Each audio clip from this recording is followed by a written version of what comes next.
I thought I knew what true happiness was with Tiffany.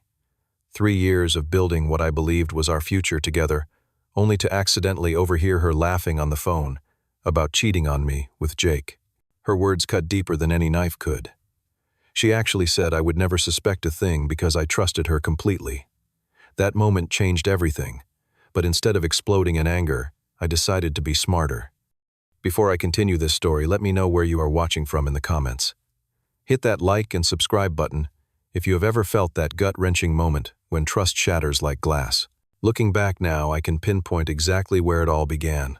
My name is Ace, and at 32 years old, I had built a comfortable life as a software engineer for a tech company in Seattle. Working remotely gave me flexibility, but also meant I spent a lot of time at home in the house I had purchased just after getting my first big promotion. I met Tiffany through mutual friends at a housewarming party for my buddy Scott. She was beautiful, intelligent, and had this infectious laugh that would light up any room. She was working on her master's degree in marketing, and I was immediately drawn to her ambition and drive. We clicked instantly, and within a few weeks we were officially dating. For 3 years I thought we were building something real.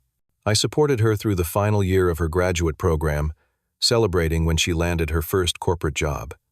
We had discussed marriage, children, the whole future laid out before us.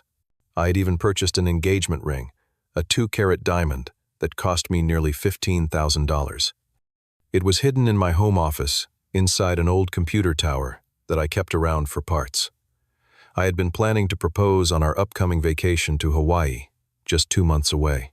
That Tuesday in April started like any other day. I woke up early, made coffee, and settled into my home office while Tiffany was still asleep. She had told me she had a late meeting and would be home around 7 that evening, so I planned to work through lunch and finish early to prepare a nice dinner for her. Around 11 in the morning, I heard her moving around the house. She had mentioned possibly working from home that morning before heading to the office, so I was not surprised. What did surprise me was when I got up to refill my coffee and heard her laughing in the bedroom, the door slightly ajar. Normally, I would have just walked in, but something about the tone of her laugh made me pause. That is when I heard it. "Jake, you are so bad." "He has absolutely no idea," she said, her voice playful and secretive. She laughed again. "No, trust me, Ace is completely clueless. He actually believes I am at work meetings all those nights." My hand froze on the doorknob coffee cup, nearly slipping from my other hand.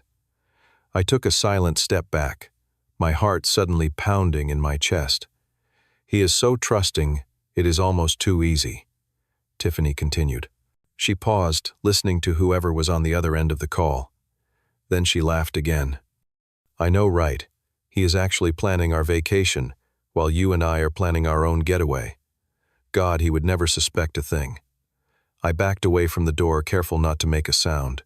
My legs felt weak, and I retreated to my office, quietly closing the door. The coffee in my cup had gone cold, but I barely noticed, as I sat down heavily in my chair, trying to process what I had just heard. My girlfriend of 3 years, the woman I was planning to propose to, was cheating on me with someone named Jake. And not just cheating, but laughing about it, mocking my trust in her. The initial shock gave way to a wave of nausea. My hands trembled as I set the coffee cup down on my desk. For a moment, every instinct told me to confront her immediately, to storm into that bedroom and demand answers. But some deeper instinct held me back. If I confronted her now, I would learn only what she was willing to tell me. And based on what I had just heard, Tiffany had become quite comfortable with lying to my face. No, I needed to understand the full scope of this betrayal before deciding what to do next. I took a deep breath, then another, forcing my racing heart to slow down. I could hear her still talking in the bedroom, but I tuned out the words, not wanting to hear any more of her betrayal in that moment. Instead, I turned to my computer and began to think. If she had been carrying on an affair behind my back, there would be evidence. And if I was smart about this, I could uncover the truth without tipping her off that I suspected anything. That evening, when Tiffany returned from her supposed work meeting, I greeted her with a kiss as usual. It took everything in me to act normal, to smile and ask about her day, as if my world had not just been shattered hours earlier. As she launched into a detailed story about a client presentation that I now suspected never happened, I studied her face, looking for signs I had missed. How long had she been lying to me? And who was Jake? Over the next 2 weeks, I became a detective in my own relationship. I pretended that everything was normal, while quietly paying attention to patterns I had previously overlooked. Tiffany had been having late meetings at least twice a week for the past several months. She had changed the password on her phone about 3 months ago, claiming it was for security after a company data breach. She had bought several new outfits that she rarely wore at home or with me. All these things had seemed innocent at the time. Now they were red flags waving violently in my face. The first solid evidence came when Tiffany left her laptop open one morning while she took a shower. We had always respected each other's privacy, but these were exceptional circumstances. My hands felt clammy as I quietly clicked on her Messenger app, which was already open. There were dozens of messages between her and someone saved as Jay. As I scrolled through, my stomach tightened. The exchanges were intimate, explicit at times, and left no doubt that they were involved physically. But what hit me hardest were the emotional messages, the inside jokes, the plans they were making. This was not just a physical affair, it was an emotional one. In one exchange from 2 months ago, Jay wrote, "Cannot wait for our weekend in Vancouver. 2 whole days with no ace to worry about." Tiffany had replied, "I told him I have a marketing conference. He is so supportive, already promised to drive me to the airport. Almost makes me feel bad. Almost." They had followed this with laughing emojis. I took photos of several key conversations with my phone, then carefully returned the laptop exactly as I had found it. When Tiffany emerged from the bathroom wrapped in a towel, I was back at the kitchen table pretending to read news on my phone. That night I could barely sleep, the images of those messages burning in my mind. But I still did not know who Jake was. The contact was just saved as Jay, with no profile picture. The answer came 3 days later at a barbecue hosted by my friend Mark. Tiffany and I arrived together, keeping up appearances. As we mingled, Mark introduced his cousin who was visiting from Chicago. "This is Jake Mark," said, bringing over a tall guy with a carefully trimmed beard. "He is staying for a couple of weeks." The moment I heard the name, I felt a cold sensation spread through my chest. When Jake's eyes met Tiffany's, I saw it. That flash of recognition quickly masked but unmistakable. Tiffany's smile became slightly fixed, her hand tightening around her drink. "Jake, nice to meet you," I said, extending my hand and maintaining a perfect poker face. "I noticed your name came up recently." Both Jake and Tiffany tensed, but I continued smoothly. "Mark mentioned his cousin was visiting soon. Must be nice to see family." The relief on their faces was almost comical. Throughout the evening, I observed them carefully. They were good, I had to give them that. They barely spoke directly to each other, maintaining a careful distance. But I caught the glances, the moments when they thought no one was watching. Once when I deliberately went inside for drinks, I saw them having a quick, intense conversation by the garden fence, breaking apart the moment someone walked nearby. So this was Jake, the man my girlfriend was cheating with. And not just any Jake, but my friend's cousin. He must have met Tiffany at another social gathering, perhaps even in my home. The betrayal cut deeper now that it had a face. The final confirmation came when I checked our joint bank account. Tiffany and I had maintained separate finances for most purchases, but we had opened a joint account for household expenses and our planned future together. Each of us deposited money monthly for bills, groceries, and vacations. Looking through recent transactions, I noticed several withdrawals that did not match our usual spending patterns. A $500 purchase at a high-end jewelry store. A weekend charge at a boutique hotel in Vancouver, exactly matching the dates from the message I had seen. Multiple expensive restaurant bills in parts of town neither of us usually frequented. I dug deeper, going back through 8 months of statements. The pattern was clear. Tiffany had been using our joint funds, money meant for our future, to finance her affair with Jake. While I had been saving for an engagement ring, she had been spending our money on another man. That night, as Tiffany once again claimed to be working late, I sat alone in our living room, surrounded by evidence of her betrayal. Text messages, bank statements, lies upon lies. The pain was evolving now, hardening into something colder, more focused. I had loved this woman, trusted her completely. I had been planning to spend my life with her. And all along she had been making a fool of me, even using my own money to cheat. The more I discovered, the more my trust issues deepened. If Tiffany could lie so convincingly for so long, who else in my life might be deceiving me? The thought was paralyzing. But gradually that paralysis gave way to determination. I would not confront her in anger. I would not give her the satisfaction of seeing me break down. No, I would be smarter than that. I would protect myself first, and then I would leave on my own terms. And so I began to formulate a plan. A plan that would ensure I walked away with my dignity intact and my future secured. The following Monday, I took a personal day off work without telling Tiffany. While she was at her office, I visited a lawyer specializing in relationship dissolutions. Though we were not married, we had lived together for nearly 2 years, and I wanted to understand my legal rights and responsibilities. The consultation was illuminating. Since the house was in my name, only Tiffany had no legal claim to it. The joint bank account was more complicated, but since I had documentation of how the funds were being misused, I had grounds to reclaim those amounts. Mr. Williams, the lawyer, reviewed my situation carefully. "Have you considered simply confronting your girlfriend with what you know?" he asked. "I have," I replied. "But given the extent of the deception, I do not think an honest conversation is possible anymore. I just want to exit this situation as cleanly as possible." He nodded, understanding in his eyes. "I will draft the necessary paperwork to protect your assets. In the meantime, I suggest you begin separating your finances immediately." That afternoon, I opened a new individual bank account at a different bank and transferred my portion of the savings from our joint account, leaving Tiffany's original deposits untouched. I was meticulous in calculating exactly what belonged to whom, even though I knew she had not shown the same consideration when spending our money on Jake. Next, I began the process of finding a new place to live. Though the house was mine, I knew I could not stay there. Too many memories, too much pain embedded in those walls. I found a modern apartment across town, signing a 6-month lease and paying the security deposit from my new account. Over the next week, I slowly began moving my most important possessions. I worked strategically, taking items. Tiffany would not immediately notice documents from my filing cabinet, family heirlooms from the storage closet, my collection of rare coins that had belonged to my grandfather. I moved them to a storage unit I had rented, carefully cataloging everything.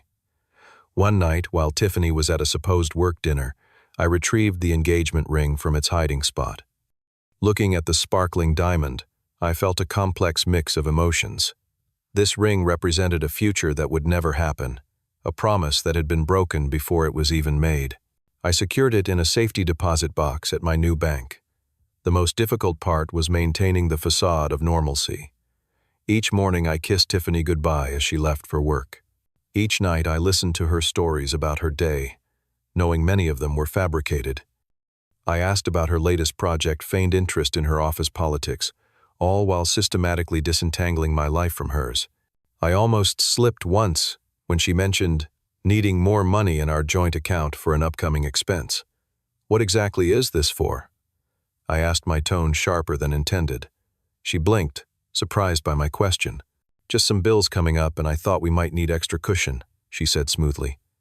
"Is that a problem?" I forced a smile, backtracking quickly. "No problem at all. I will transfer some funds tomorrow." Instead, I documented this conversation, adding it to my growing file of evidence. The final piece fell into place 3 weeks after I had first overheard that fateful phone call. Tiffany had left her phone on the counter while she took a shower. A notification appeared from Jay. "Can we talk about those investment ideas you mentioned? Seems like a solid plan if it works out." Curious. I waited until later that night, then checked the joint account statements again. I discovered that Tiffany had recently been researching financial advisors and investment opportunities. At first, this seemed innocent enough. But combined with that message from Jake, a disturbing possibility emerged. I did more digging and found an email Tiffany had accidentally left open on her laptop. It was to Jake discussing how after we were married, she would have stronger legal claims to my assets. She talked about my stock options from work, the house, even my retirement accounts. "Cannot wait to marry this guy, and then figure out our next steps," she wrote. Once everything is legally tied together, we will have so many more options. Jake had responded. Are you sure he is going to propose soon? Her reply chilled me. Already found the ring in his office. Hawaii trip is coming up. Pretty sure that is when it is happening. Then just a year or so of playing wife before we make our move. I stared at the screen, a strange calm settling over me. This was no longer just about infidelity. Tiffany and Jake were actively planning to use me to take advantage of marriage laws to gain access to my assets. The woman I had loved was not just cheating on me, she was strategically planning to defraud me. In that moment, any lingering doubt about my plan vanished. I knew exactly what I needed to do, and precisely when I would do it. The day I chose for my final exit was our 3rd anniversary. Symbolic, perhaps painfully so, but it felt right.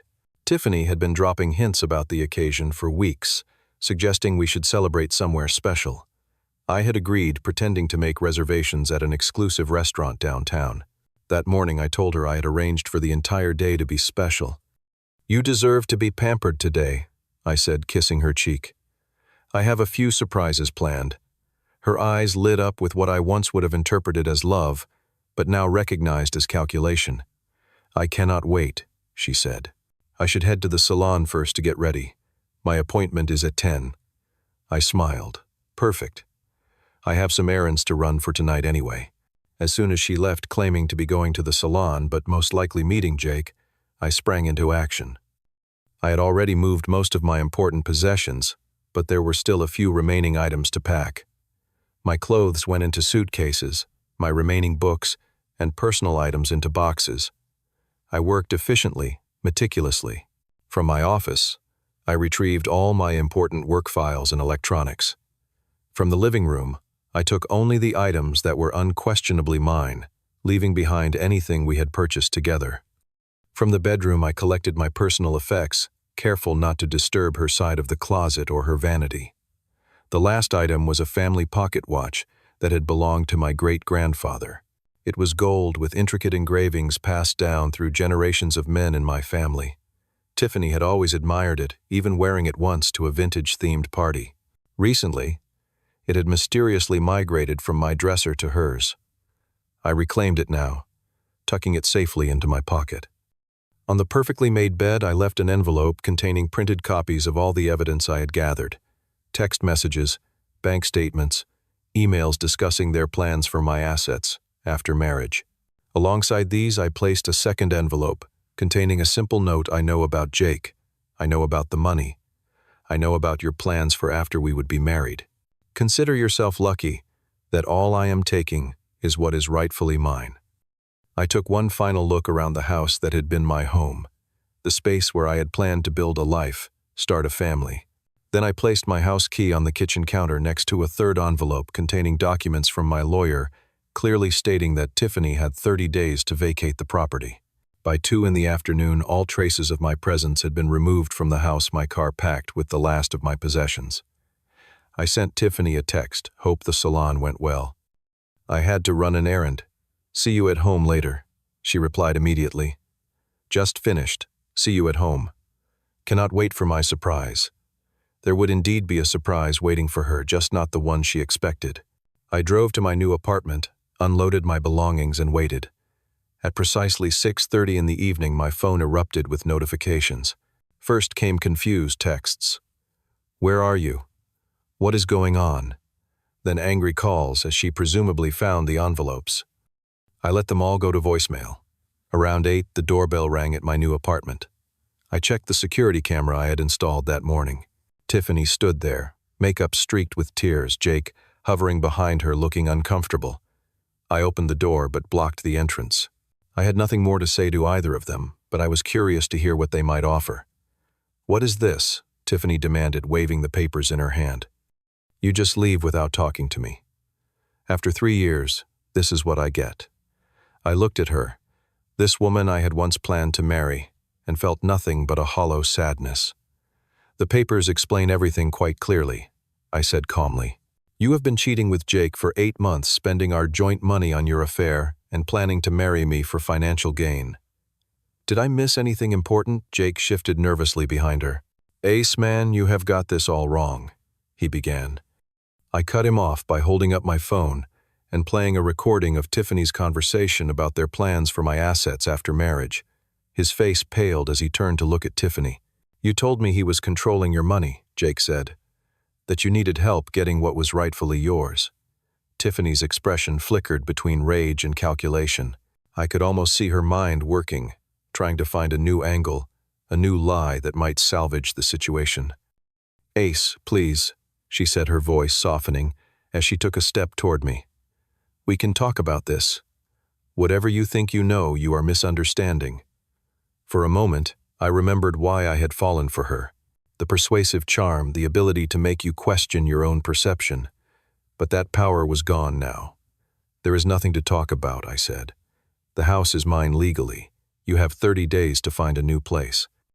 The joint account has your original contributions still in it, minus the money you spent on your affair, which is all documented. My lawyer will contact you if necessary.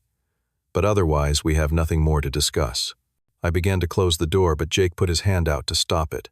"Wait," he said, looking confused and angry. "What exactly was the plan after marriage, Tiffany? You told me we were just having fun while you figured out your relationship. Then you said he was financially abusive, and we needed to help you get free. What is this about planning to take his assets?" I almost felt sorry for Jake in that moment. It seemed he too had been manipulated, though, to a lesser extent than I had. Tiffany glared at both of us. "This is ridiculous. You are both overreacting to a few private messages. I love how you call detailed plans to defraud me overreacting," I said, my voice steady. "Now, unless you would like me to call the police and report the misuse of joint funds, which could be considered financial fraud, I suggest you both leave." Jake backed away first, his expression a mix of disgust and realization. "I am out of this whole situation," he said to Tiffany. "Call me when you want to tell the truth for once." He walked away, leaving Tiffany alone at my door. She stared at me, her expression hardening. "You will regret this," she said. "You think you are so clever, but you have no idea what I am capable of." I smiled slightly, feeling truly free for the first time in months. "Actually, Tiffany, I think I finally do know exactly what you are capable of. That is why I am saying goodbye." I closed the door firmly and locked it, listening as her footsteps eventually retreated down the hallway. In the days that followed, mutual friends reached out, confused by the sudden breakup. I shared my evidence selectively, not to damage Tiffany's reputation out of spite, but to protect myself from whatever narrative she might create. Most were shocked. Some took her side, but many stood firmly with me, angry at how I had been treated. It has been 9 months since that day, and the healing process has not been linear. There were days when I questioned everything, not just about Tiffany, but about my own judgment. How had I missed the signs for so long? How could I have been so blind to her true nature? Therapy helped me understand that trust is not weakness, and that Tiffany's actions reflected her character, not my worth. My therapist helped me process the anger, the betrayal, the grief for a future that would never happen. I threw myself into work, finding solace in the logical world of code and algorithms. The focus paid off, and 3 months ago I received a promotion to senior development lead. The trust issues lingered longer than I expected. When I finally felt ready to date again, I approached relationships with caution. I found myself analyzing texts, questioning motives, looking for inconsistencies. But with each positive interaction, each honest connection, those defenses began to lower slightly. 2 months ago, I met Eliza at a coding workshop I was teaching. She was straightforward, genuine in a way that was immediately refreshing. On our 3rd date, I told her about Tiffany, not to burden her with my past, but to explain why certain things might trigger my insecurities. Instead of being put off, she appreciated the honesty. We have been building something honest since then, taking things slowly, communicating openly. I do not know where it will lead, but for the first time since Tiffany, I am open to possibilities. The house I shared with Tiffany is now rented to a young family. I kept the apartment, finding I preferred its fresh start, its lack of painful memories. The engagement ring was sold, the money donated to a charity supporting victims of fraud. The pocket watch sits on my bedside table, a reminder not of what I lost, but of what I protected. my integrity, my self-respect, my future. Looking back, I realized that while discovering Tiffany's betrayal was one of the most painful experiences of my life, it also saved me from a far worse fate. Had I remained ignorant, had I proposed in Hawaii as planned, I would have entered a marriage built entirely on deception with someone who saw me as nothing more than a financial opportunity. Sometimes the most painful moments are actually saving us from something even worse. Sometimes we need to lose what we thought we wanted to make space for what we truly deserve. If you have ever found yourself betrayed by someone you trusted completely, know that the pain does eventually subside. Know that your capacity to trust was not the problem, their choice to violate that trust was. And know that choosing to protect yourself is not bitter or vindictive, it is necessary and right. What is your story of discovering betrayal? Let me know in the comments below. If this resonated with you, please like this video and subscribe to hear more stories of overcoming life's challenges. Share this with someone who might need to hear that they are not alone in their experience of betrayal and healing. Thank you for listening, and remember, you are worthy of honest love and genuine connection.